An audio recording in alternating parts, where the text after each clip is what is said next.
Hi friends, আমি Somlata the cake স্টোরিজের তরফ থেকে আরও একটা নতুন কেকের কাজ তোমাদের সঙ্গে শেয়ার করতে চলে এলাম।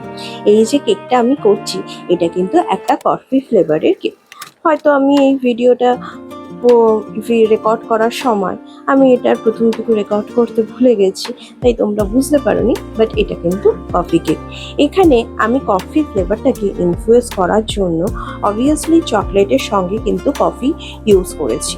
হ্যাঁ, চকলেটের সঙ্গে কফি ইউজ করলে কিন্তু চকলেটের ফ্লেভারটা আরও এনহ্যান্স হয়, কিন্তু সেটা যদি একটু বেশি পরিমাণে বুঝে শুনে দাও তাহলে কিন্তু অনেকটা হয়। প্লাস এখানে যে দেখলে যে আমি যে সিরাপটা ইউজ করেছি, এই সিরাপটার মধ্যে কিন্তু কফি দেওয়া আছে, সুতরাং কফির টেস্টটা কিন্তু এখানে ভালো মতো এসেছে।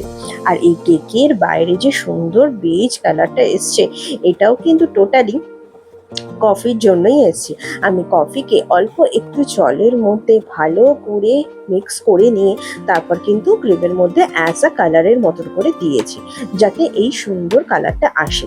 তো তাতে অনেকটা কিন্তু কফি ফ্লেভারটা বেড়ে যায়। এরপর এই যে এখানে সুন্দর মিষ্টি করে ফুলগুলো করেছি, তোমরা দেখতে পাবে এই ফুলগুলোর মধ্যেও, ক্রিমটার মধ্যেও কিন্তু কফি ফ্লেভারেরই ক্রিম রয়েছে।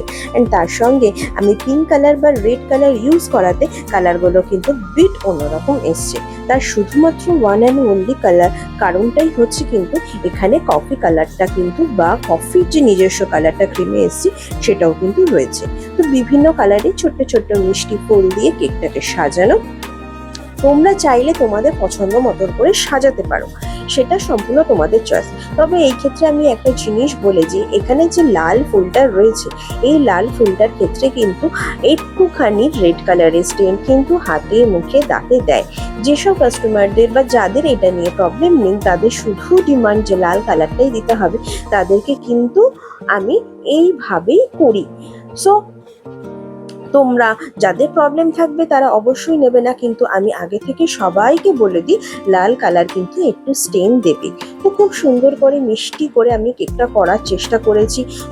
চার সাইডে একটু ফুল দিয়েছি, একটু কালার ইউজ করেছি, একটু ব্লু কালারও ইউজ করেছি যাতে খুব ভালো লাগে, তার সঙ্গে একটু গ্রিন কালারও ইউজ করেছি, যেটাতে কেকটার সঙ্গে কেকটার সৌন্দর্য বাড়ায়। আর কেকটার ওপরে কিন্তু আমি পাইপিং করেই নাম লিখেছি। তোমরা জানোই যে পাইপিং করে নাম লিখতে কিন্তু আমার একটু ভয় লাগে, কিন্তু তাও অনেকটা সাহস জুগিয়ে অনেকটা ধৈর্য ধরে লিখি।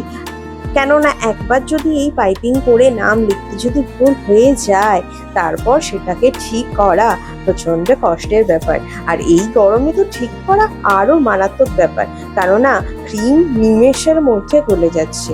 তো কেমন হয়েছে তোমরা কিন্তু অবশ্যই আমাকে দেখে জানিও।